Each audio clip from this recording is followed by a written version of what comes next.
Review time. This is the Amazon Fire Stick HD 8GB version. Just bought it on a Amazon Prime sale. Let's take it out of the case. Let's tear it down and see what's inside.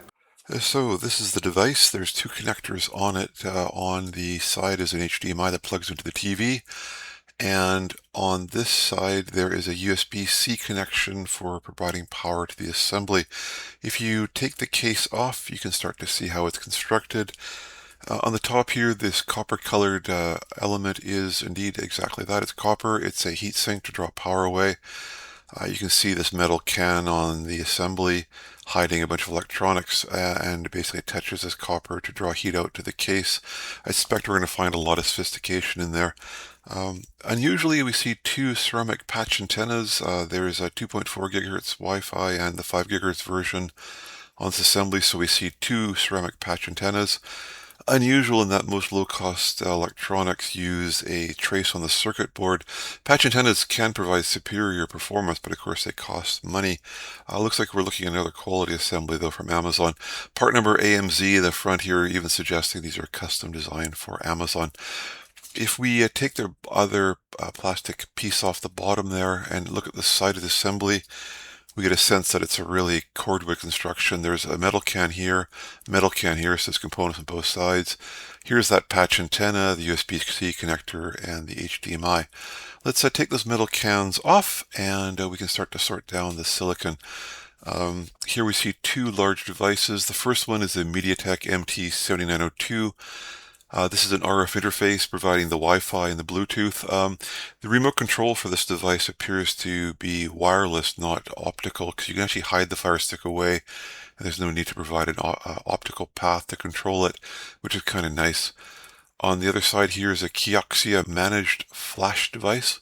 It's called eMMC, which is an interface that is fairly easy to interface to provide a file system. On the other assembly here, on the other side of the assembly, we'll find, of course, a fairly competent processor section. This is the MediaTek MT8698 quad-core A55s, which can run, of course, an operating system like the Fire OS or Linux.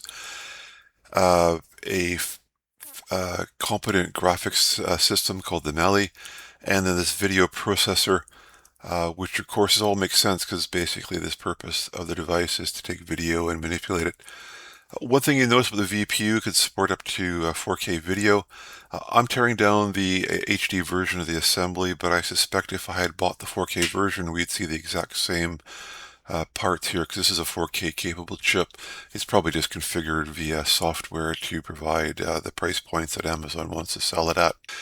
The Nanya DDR, which is a LPDDR4, is of course associated with the MediaTek processor. The final big chip is a power management controller from MediaTek, I suspect as well, MT6393, although I can't find this datasheet publicly available, but basically looks like it's a MediaTek reference design with a NAND and DRAM glued on.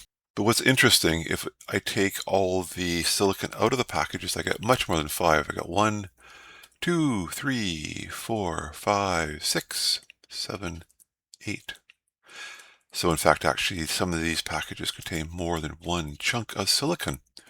Let's take a look first at the Kioxia NAND device. This is a very typical NAND device. You see two planes of memory here, a very sophisticated control section down here. NANDs are really quite complicated beasties.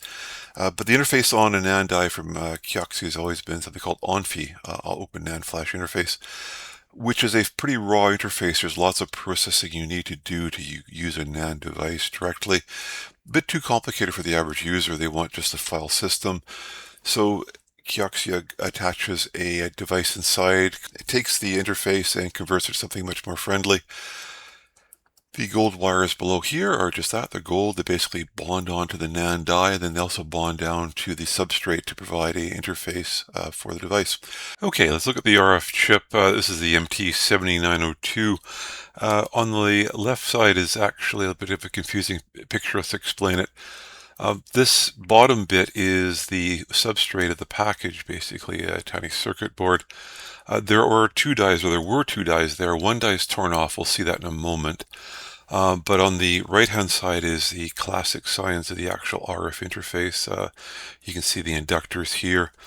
Now, it looks like the 7902 is quite a sophisticated assembly, so we got one die here. But if we go on to the next page here, this is the other die that was on the left-hand side.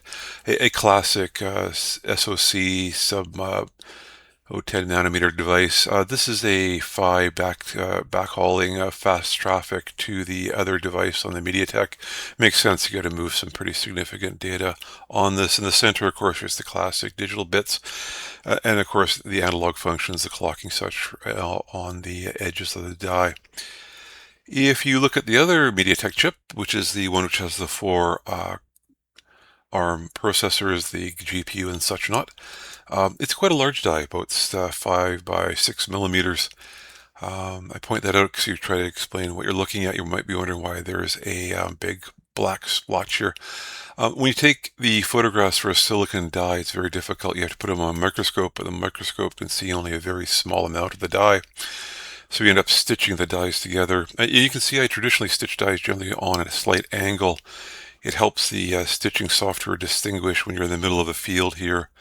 It can be very difficult for the stitching software to figure out what's going on, but if you stitch at an angle, you can see here the stitch was not incomplete, but I thought actually this photograph explains more sometimes than if I had fixed it up. So classic problem of resolution versus die area. Up here we see the interface to a DRAM, and if I just go to the next slide here, almost certainly I suspect this is the Nania DRAM with the bond pads in the center. This is kind of interesting here. You can see that there's a sequence of bond pads on both sides, and they were stitched down to a single metal contact, I presume, to provide enough power to the actual die. This last die here is the PMIC. The interior is almost entirely digital. USB-C's protocol has gotten very complicated, and you've got to do all sorts of things to get it to work properly. So I believe that's what's sitting in the middle. Otherwise, you see basically the FET structures on the outside and then the control loops in the interior. Very sophisticated parts indeed. Power systems are an art to their own.